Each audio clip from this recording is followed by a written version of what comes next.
ქართული ოცნება მიიჩნევს, რომ მსოფლიოს ევროპის რეალურ სახეს უჩვენებს. ირაკლი კობახიძე კვლავ კოპენჰაგენში გამართულ აქციაზე განვითარებული მოვლენების შესახებ ლაპარაკობს. დანიის მთავრობას განაჩენიც გამოუტანა და ირწმუნება, რომ მან აბსოლუტურად მშვიდობიანი შეკრება ბრუტალურად დაარბია. ოცნების სანქცირებული პრემიერი, რომლის სახელს ევროინტეგრაციის პროცესის გაჩერება, საკუთარი მოქალაქეების ცემა, წამება და მოწამვლა უკავშირდება ევროპულ სტრუქტურებს ადამიანის უფლებების ხელყოფაში ადანაშაულებს და ღირებულებებს უწუნებს.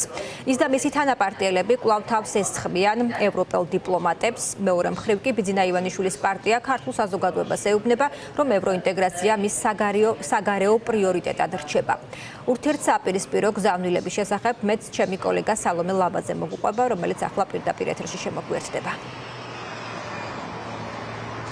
ირაკლი კობახიძის გუშინდელმა გამოსვლამ სანქცირებული და პროპაგანდისტული ტელეიმედის ეთერი შეიძლება ითქვას, რომ საბოლოო პასუხი გასცა შეკითხვას იმის შესახებ, თუ რას ემსახურებოდა ივანიშვილის პარტიის პროპაგანდისტული მედია საშუალებების მუშაობა ბოლო რამდენიმე დღის განმავლობაში, როცა ისინი საზოგადოებას მთავარ თემად დანიაში ერთ-ერთი აქციის დაშლის შესახებ ინფორმაციას სთავაზობდნენ, მომხდარს აფასებდნენ ძალადობად და შესაბამის შეფასებას ითხოვდნენ ევროკავშირისგანაც. გუშინ კობახიძემ სწორედ დანიაზე მითითებით თქვა, რომ ასეთ ევროკავშირს ვერავინ დაამადრის და რომ ქართულ ოცნებას მხოლოდ სხვანაირ ევროკავშირში სურს გაწევრიანება, რაც მარტივად შეიძლება ითქვას, რომ არის ევროკავშირში გაწევრიანებაზე უარის კიდევ ერთხელ გაცხადება ივანიშვილის პარტიის მხრიდან, რადგან სხვანაირი ევროკავშირი ბუნებაში, სამყაროში უბრალოდ არ არსებობს. ამიტომ ახლა მთავარი შეკითხვა ივანიშვილის პარტიის წევრების მისამართით არის ის, თუ რა უფლებით საუბრობენ ისინი ევროკავშირზე უარის შესახებ, ანუ რა მანდატით ამბობენ ისინი ევროპულ გაერთიანებაში გაწევრიანებაზე უარს. რის პასუხადაც ერთ-ერთმა წარმომადგენელმა ამ პარტიის დღეს პარლამენტის შენობაში მიგვითითა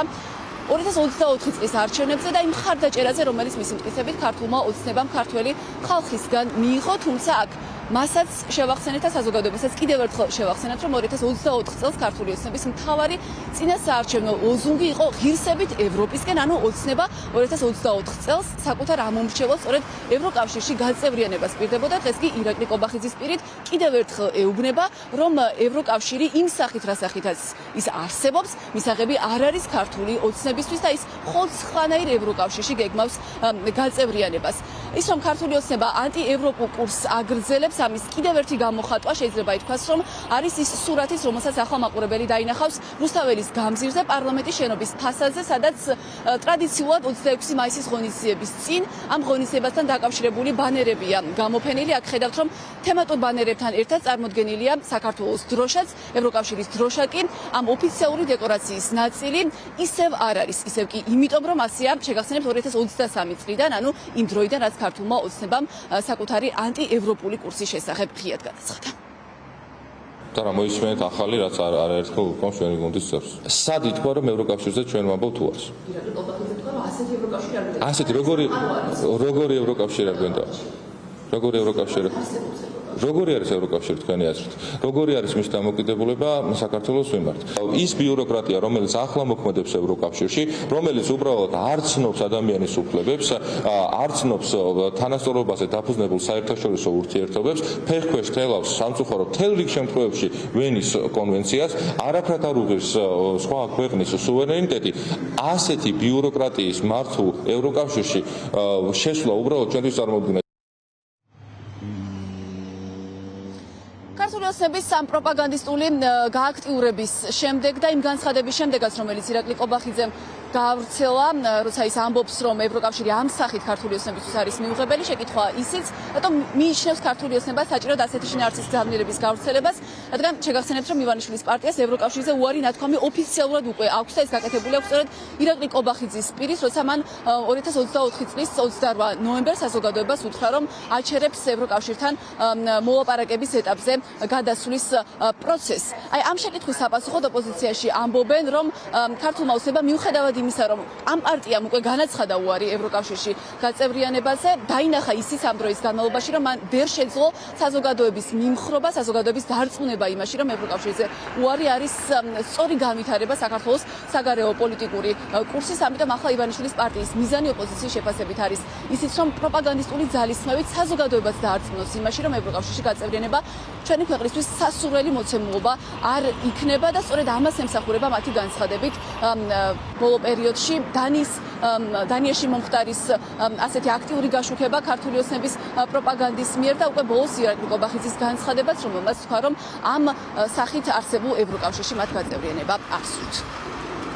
ვინაიდან რომელი ნორმალურად შეიძლება დაიჯეროს, რომ დანია, გერმანია და გაერთიანებული სამეფო მაგასაც გადავიდნენ გუშინ, იქ არის რაღაცა უფრო სერიოზული პრობლემები, ვიდრე არის საქართველოში. ვინ დაიჯერებს, რომელი მკვლელყოფელი ქართველი ან თუნდაც არაქართველი დამშრობა დაიჯერებს, რომ აი ბაში არ ვიცი, კრასნოდარის ხარეში ცხოვრება უკეთესია მისი შვილისთვის, ვიდრე შვეიცარიაში ან გერმანიაში. ბატონ კობახიძეს მინდა უთხრა, დანიაში მინიმალური პენსია არის, აი ინტერნეტში შეგიძლიათ ნახოთ 2180 евро.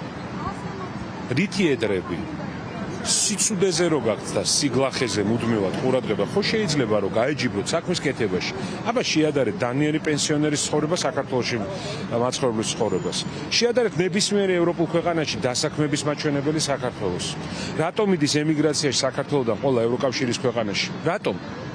ეს კითხვები დავსვათ, როდემდე უნდა იტყუოთ?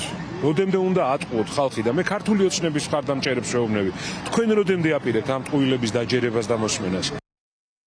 ივანიშვილი ალბათ ნელ-ნელა უკვე ხვდება, რომ ვერ გამოვა ძელეცური გარიგების დადება ევროპასთან, ევროპა არის ნორმებზე და ღირებულებებზე დაფუძნებული კავშირი, ამიტომაც იმისთვის რომ ივანიშვილი მათ გააგზავნოს ჩვეულ სტილში ურთიერთობა, საჭირო არის თავისუფალი არჩევნების ჩატარება და პოლიტიკური პატიმრების გათავისუფლება და იმ დანაშაულების გამოძიება, რომელიც ჩაიდინეს და რომელზეც საერთაშორისო გამოძიება უკვე დაწყებულია. რახან ამას არ აკეთებს, უკვე კარგად ხვდება, რომ ევროპასთან ვერ ლაგდება, ამიტომაც გადადის აგრესიაზე და გადადის იმ რიტორიკაზე, რომელიც მათ შორის ჩვენ ქვეყნისთვის არის აზიანი.